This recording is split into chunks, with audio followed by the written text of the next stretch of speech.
మాజీ ఉపరాష్ట్రపతి వెంకయ్యనాయుడుకు సంబంధించిన 3 పుస్తకాలను రాయడం జరిగింది. దాన్ని విడుదల చేయడం జరిగింది. దాని విడుదల సందర్భంగా ప్రధాని మోదీ మాట్లాడుతున్నారు. मजबूत स्थिति में है,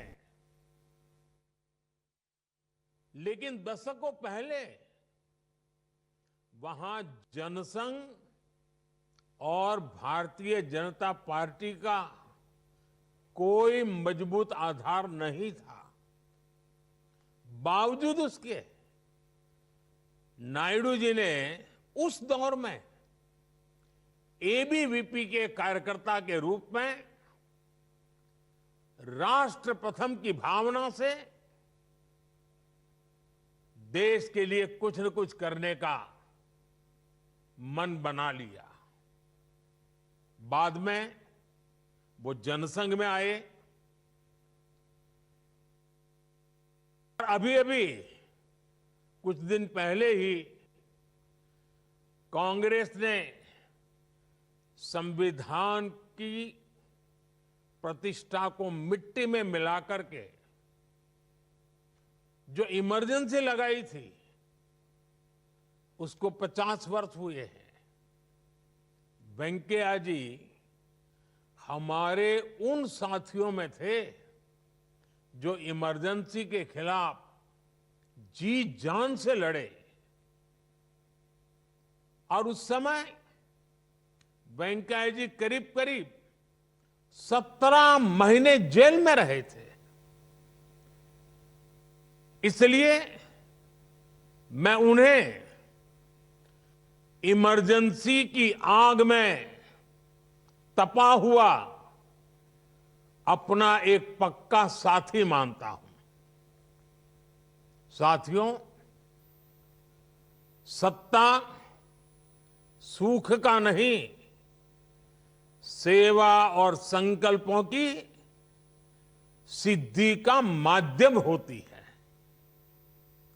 वेंकैया जी ने यह तब भी साबित किया जब उन्हें अटल बिहारी वाजपेयी जी की सरकार में शामिल होने का मौका मिला। वेंकैया जी का व्यक्तित्व हमारी पार्टी में काफी ऊंचा था और इसलिए स्वाभाविक रूप से जब मंत्रालय की बात होगी तो उनके लिए बहुत ही दुनिया में जरा जिसकी वाहवाही होती रहती है ऐसे डिपार्टमेंट का मन करेगा। वेंकैया जी जानते थे कि शायद मुझे ऐसा ही कोई मंत्रालय मिल जाएगा, तो वो सामने से गए और उन्होंने कहा कृपा करके मुझे ग्रामीण विकास मंत्रालय मिले तो अच्छा होगा। ये छोटी बात नहीं है। और वेंकैया जी ने ऐसा क्यों किया? इसलिए क्योंकि नायडू जी गांव, गरीब और किसान की सेवा करना चाहते थे। और ये विशेषता देखिए, शायद भारत में वो ऐसे मंत्री रहे जिन्होंने अटल जी के समय ग्रामीण विकास का काम किया और हमारे साथ कैबिनेट में एक वरिष्ठ साथी के रूप में शहरी विकास मंत्री के रूप में काम किया। यानी एक प्रकार से दोनों विधाओं में पारंगत। और वो उस काम, जिस प्रकार से उन्होंने उस काम को किया, अगर मैं उसके विषय में उनके अनेक इनिशिएटिव, उसके प्रति उनका समर्पण, भारत के आधुनिक शहरों की उनकी कल्पना, अगर मैं उसके विषय में कुछ कहने जाऊंगा तो कई घंटे निकल जाएंगे। वेंकैया जी के कार्यकाल में स्वच्छ Bharat mission, smart city mission और अमृत योजना जैसे अनेक अभियान शुरू हुए। साथियों, वेंकैया जी की बात हो और उनकी वाणी, उनकी वाक्पटुता, उनकी विटीनेस, अगर उसकी हम चर्चा न करें तो शायद हमारी बात अधूरी रह जाएगी। वेंकैया जी की अलर्टनेस, उनकी स्पॉन्टिनिटी, उनकी क्विक काउंटर वीट, उनके वन लाइनर्स, मैं समझता हूं उसका कोई मुकाबला नहीं है। मुझे याद है जब वाजपेयी जी की गठबंधन सरकार थी, वेंकैया जी का ऐलान था, एक हाथ में बीजेपी का झंडा और दूसरे हाथ में एनडीए का एजेंडा। और 2014 में सरकार बनने के बाद कुछ दिनों बाद ही उन्होंने कहा मेकिंग ऑफ डेवलप इंडिया, यानी एमओडीआई, मोदी। मैं तो खुद हैरान रह गया कि वेंकैया जी इतना कैसे सोच लेते हैं। वेंकैया गारू, इसलिए ही वेंकैया जी की स्टाइल में मैंने एक बार राज्यसभा में कहा था, वेंकैया जी की बातों में गहराई होती है, गंभीरता भी होती है,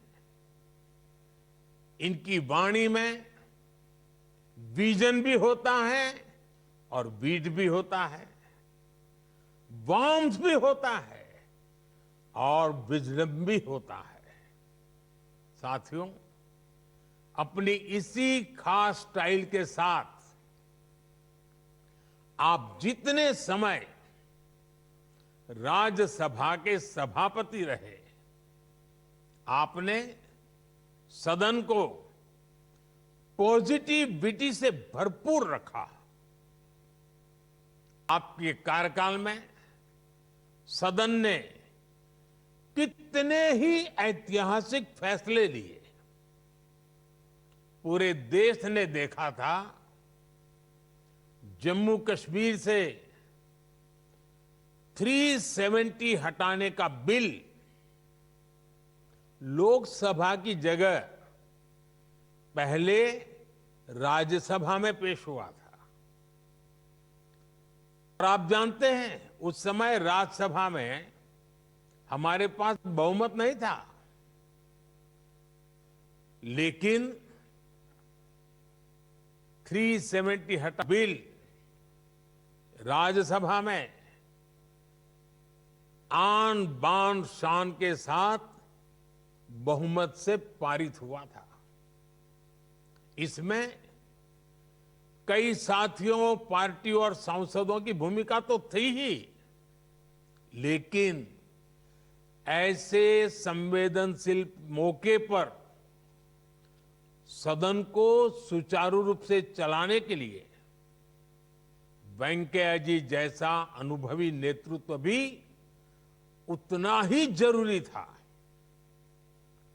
आपने इस देश की, इस लोकतंत्र की ऐसी अनगिनत सेवाएं की है। वेंकैया गारू, मैं ईश्वर से कामना करता हूं आप ऐसे ही स्वस्थ और सक्रिय रहते हुए दीर्घ काल तक हम सबका मार्गदर्शन करते रहे। और आपने देखा होगा, बहुत कम लोग जानते होंगे, वेंकैया जी बहुत ही इमोशनल व्यक्ति है। जब हम गुजरात में काम करते थे, वेंकैया जी जब आते थे, अगर कुछ ऐसी घटनाएं घटती थी तो वो सबसे ज्यादा पीड़ित नजर आते थे। वे निर्णायक रहते हैं। और आज ये भारतीय जनता पार्टी का विशाल जो वटवृक्ष दिखता है ना, उसमें वेंकैया गारू जैसे लाखों कार्यकर्ताओं, 3-3, 4-4 पीढ़ी भारत मां की जय इसी एक संकल्प को लेकर खपती रही है। तब जाकर के आज ये विशाल वटवृक्ष पनपा है। वेंकैया जी जैसे उनकी तुकबंदी के कारण ध्यान आकर्षित करते थे, वैसे हमारे वेंकैया जी खिलाने के भी उतने ही शौकीन रहे हैं। मकर संक्रांति पर दिल्ली में उनके निवास पर पूरे दिल्ली का हुज हू और एक प्रकार से पूरा तेलुगु फेस्टिवल, कभी कभी पूरा साउथ इंडियन फेस्टिवल, शायद अगर किसी साल न हो पाए तो हर कोई याद करता है, अरे वेंकैया जी कहीं बाहर तो नहीं है। इतना हरे के मन में मकर संक्रांति का उत्सव बहुत ही, यानी वेंकैया जी की जो सहज जीवन की प्रक्रियाएं हैं उससे भी हम लोग भली भांति परिचित है। मैं तो देखता हूं आज भी कोई भी अच्छी खबर उनके कान पे आ जाए, कोई भी अच्छी घटना उनके नजर आ जाए, शायद ही कभी वो फोन करना भूलते हो। और वो इतने भाव विभोर होकर खुशी व्यक्त करते हैं, हम जैसे लोगों को उससे एक बड़ी प्रेरणा मिलती है, उत्साह मिलता है, उमंग मिलता है। और इसलिए वेंकैया जी का जीवन आने वाली पीढ़ियों के लिए और सार्वजनिक जीवन में काम करना जो चाहते हैं ऐसे नौजवानों के लिए बहुत ही प्रेरक है, उत्तम मार्गदर्शन देने वाला है।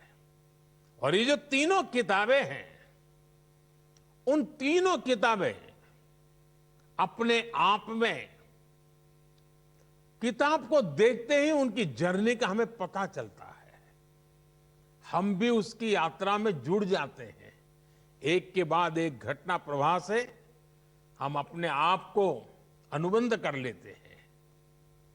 साथियों, आपको शायद याद होगा, एक बार मैंने राज्यसभा में श्रीमान वेंकैया गारू के लिए कुछ पंक्तियां कही थी। राज्यसभा में जो कहा था, मैं आज फिर उन्हें दोहराना चाहता हूं। अमल करो ऐसा अमन में, अमल करो ऐसा अमन में, जहां से गुजरे तुम्हारी नजरें, जहां से गुजरे तुम्हारी नजरें, उधर से तुम्हें सलाम आए। आपका व्यक्तित्व ऐसा ही है। एक बार फिर आपको 75 वर्ष की यात्रा, और मैं तो याद है हमारे एक मित्र हैं, कभी उनको मैंने एक बार फोन करके पूछा, भाई कितने साल हो गए, कितने, क्योंकि उनका भी 75वां जन्मदिन था। तो मैंने उनको ऐसे ही फोन किया, तो उस साथी ने मुझे ये नहीं बताया उनके 75 साल हुए हैं। उन्होंने मुझे जवाब दिया, मैंने कहा भाई क्या कितने साल हो गए? नहीं, बोले अभी 25 बाकी है। देखने का ये नजरिया है। मैं भी आज 75 वर्ष के आपके यात्रा जिस पड़ाव पर पहुंची है, और जब आप शताब्दी मनाएंगे तब देश 2047 में विकसित भारत आजादी की शताब्दी मनाता होगा। आपको जन्मदिन की बहुत बहुत शुभकामनाएं, बहुत बहुत बधाई। आपके परिवारजनों को भी आपकी सफलता में उनका जो योगदान रहा है, कंधे से कंधा मिला करके, और कहीं छा जाने की कोशिश नहीं, एक मुख सेवक की तरह सबने काम किया है। मैं आपके परिवार के सब लोगों को बहुत बहुत बधाई देता हूं, बहुत बहुत शुभकामनाएं देता हूं। आपका बहुत बहुत धन्यवाद।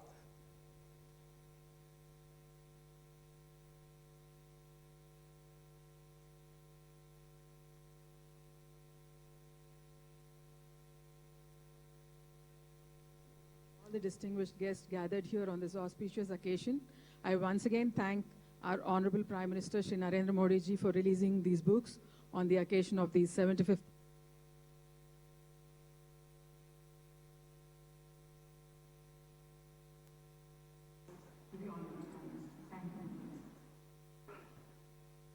प्रधानमंत्री श्री नरेंद्र भाई मोदी जी, आपको बहुत बहुत धन्यवाद। आपने अपना व्यस्त समय में कुछ समय निकालकर मेरा 75th ये पंच सप्तती के अवसर पर आपने मेरे बारे में जो लिखा है 3 पुस्तक, इन तीनों पुस्तकों को आपने विमोचन किया है। आपको बहुत बहुत धन्यवाद। I don't want to take much of your time, Prime Minister. You are doing a good work. Continue it with all the vigor and might. I know that you have taken a lot of initiatives for the welfare of the downtrodden, taking care of the suppressed, oppressed and depressed people, taking care of the rural people, taking care of the women folk, taking care of the different regions of the country. You have done an excellent work. There is no doubt about it. I am not in politics now. After occupying the second highest constitutional post, I have decided not to associate myself with the party. But on behalf of the country, on behalf of myself, I have no hesitation in saying that you are doing a good work. We wish you all the best, good health, and see to it that the remaining part of developmental initiatives, ending the urban-rural divide, taking care of the agriculturists, and taking care of the downtrodden, and also seeing to it that the reforms, you have given a popular mantra, reform, perform, and transform. I added at that time, I think you remember, reform, perform, and transform, inform. I was Minister for Information Broadcasting Minister. I conveyed it to the people because finally people should be conveyed up to the lowest level. You must take the message of development. Development, I personally feel, Honorable Prime Minister, development, because, and then welfare, they must go hand in hand. We should not be tempted by these freebies and then make the people lazy. Yes, we must give them a helping hand. You have been giving free ration to the crores of people across the country. That should continue as long as it is required. But at the same time, skill development is the need of the hour. You have rightly created a ministry also for the same. Please see that some more trust is given on that. And another thing I am very happy, I want you to continue it and promote it further, is promoting Indian languages, promoting mother tongue. I am happy that the Prime Minister of India has guided his colleagues to bring textbooks, including professional textbooks, scientific textbooks in mother tongue. The UGC, the AICT has already started that work. I would urge upon you to see that everything in the country and every issue, every institution, parliament, of course, we have already taken initiative, and education system, and also the courts, the legal side of it also. All the government orders should be first in Bharatiya Bhasha, Indian languages. Then it should be in English. I am not against English, Prime Minister. We should learn English, first mother tongue, then brother tongue, later any other tongue. See to it that this spirit is carried further and the Indian languages are given their due, and we are able to come out of the colonial mindset which was given to us by the Britishers. I don't want to take much of your time. I once again would like to thank you on behalf of myself, on behalf of my son, daughter-in-law, daughter, son-in-law, and all my grandchildren, and also on behalf of Shamma, that I would not only thanking you, but also wishing you all the best. Dhanyawad, namaskar, Jai Hind.